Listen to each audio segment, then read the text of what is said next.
سؤال بيتسأل لي كتير جدا، ازاي اتعلم انجليزي، خاصة ان انا دايما بنوه في الفيديوهات ان الانجليزي مهم جدا جدا لأي حاجة في حياتك بعد كده. عندك قناة زي امريكان انجلش، دي تقيلة جدا جدا جدا. يعني لو انت خدت كل يوم فيديو في 6 شهور او يمكن اقل هتبقى مستوى كويس جدا جدا جدا في الانجليزي.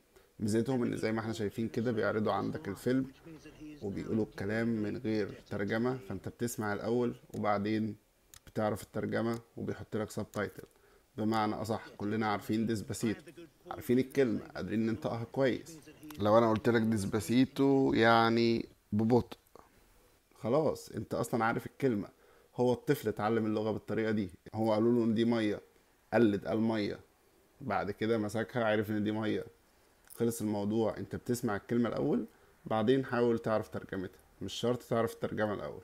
بعدين بتكتب learn English بالانجليزي، واي حاجة تطلع لك اقعد اتفرج عليها. تكتب تعليم اللغة الاجنبية وتعليم اللغة الانجليزية بالعربي، اي حاجة تطلع لك اقعد اتفرج عليها. هتعرف انت بعد كده ايه اللي انت بتحبه، انهي محتوى لايق عليك.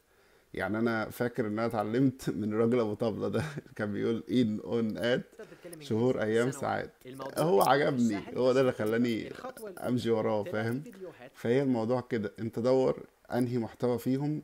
وخاصة دلوقتي يعني احنا في عصر السوشيال ميديا، لو انت كل يوم خدت نص ساعة بس تعليم، صدقني هتبقى في ظرف سنة بتتكلم كويس جدا. الطفل عمل كده وانت عملت كده قبل كده، لان انت اتعلمت اللغة عن طريق السماع والممارسة كل يوم بطريقة صغيرة. صباحك عسل.